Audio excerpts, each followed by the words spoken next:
बिहार सरकार supreme court के 28 नवंबर के आदेश की अवमानना कर जबरदस्ती और जल्दबाजी में नगर निकाय चुनाव करा रही है। सुप्रीम कोर्ट ने जब 28 नवंबर को आदेश पारित कर दिया कि बिहार सरकार ने जो आयोग गठित किया था उसको रोका जाए, उसको अधिसूचित न किया जाए, उसके बावजूद बिहार सरकार ने आयोग की रिपोर्ट लेकर और चुनाव अधिसूचित कर दिया। दूसरी बात ये कि ये आयोग की रिपोर्ट को सार्वजनिक क्यों नहीं किया गया? क्या हर एक व्यक्ति को जानने का अधिकार नहीं है कि तथाकथित अति पिछड़ा आयोग ने क्या रिपोर्ट दी?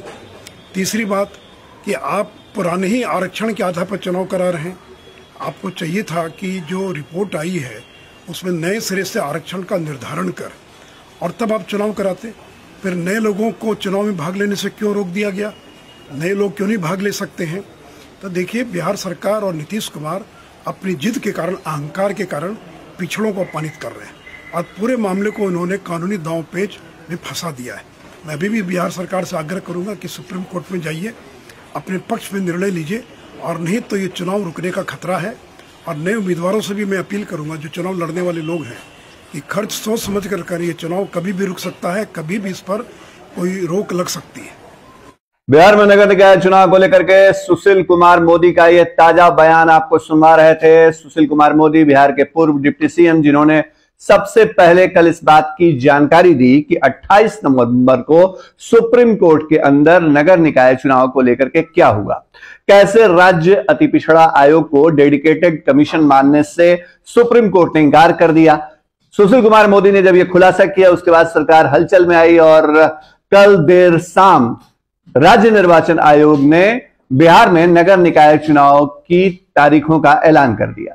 लेकिन अब सुशील कुमार मोदी एक बार फिर से सामने आए। उन्होंने कहा है कि राज्य सरकार, मतलब नीतीश सरकार, लगातार किरकिरी करवा रही है और नगर निकाय चुनाव के दौरान जो अति पिछड़े समाज और पिछड़े समाज की बात नीतीश कुमार करते हैं, उनको कहीं ना कहीं धोखा दे रही है सरकार।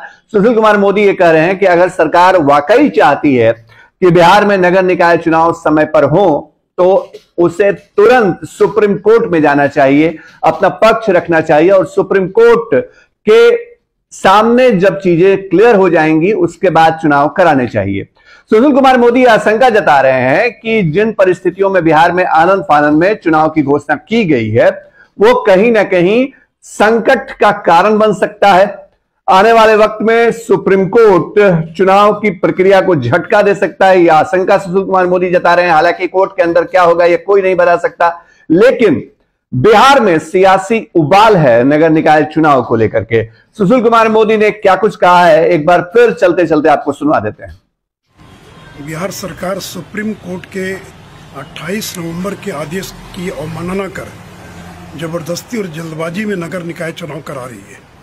सुप्रीम कोर्ट ने जब 28 नवंबर को आदेश पारित कर दिया कि बिहार सरकार ने जो आयोग गठित किया था उसको रोका जाए, उसको अधिसूचित न किया जाए, उसके बावजूद बिहार सरकार ने आयोग की रिपोर्ट लेकर और चुनाव अधिसूचित कर दिया। दूसरी बात ये कि ये आयोग की रिपोर्ट को सार्वजनिक क्यों नहीं किया गया? क्या हर एक व्यक्ति को जानने का अधिकार नहीं है कि तथाकथित अति पिछड़ा आयोग ने क्या रिपोर्ट दी? तीसरी बात कि आप पुराने ही आरक्षण के आधार पर चुनाव करा रहे हैं। आपको चाहिए था कि जो रिपोर्ट आई है उसमें नए सिरे से आरक्षण का निर्धारण कर और तब आप चुनाव कराते। फिर नए लोगों को चुनाव में भाग लेने से क्यों रोक दिया गया? नए लोग क्यों नहीं भाग ले सकते हैं? तो देखिए, बिहार सरकार और नीतीश कुमार अपनी जिद के कारण, अहंकार के कारण पिछड़ों को अपमानित कर रहे हैं और पूरे मामले को उन्होंने कानूनी दांव पेच में फंसा दिया है। मैं अभी भी बिहार सरकार से आग्रह करूंगा कि सुप्रीम कोर्ट में जाइए, अपने पक्ष में निर्णय लीजिए, और नहीं तो ये चुनाव रुकने का खतरा है। और नए उम्मीदवारों से भी मैं अपील करूंगा, जो चुनाव लड़ने वाले लोग हैं, कि खर्च सोच समझ कर करिए। चुनाव कभी भी रुक सकता है, कभी भी इस पर कोई रोक लग सकती है।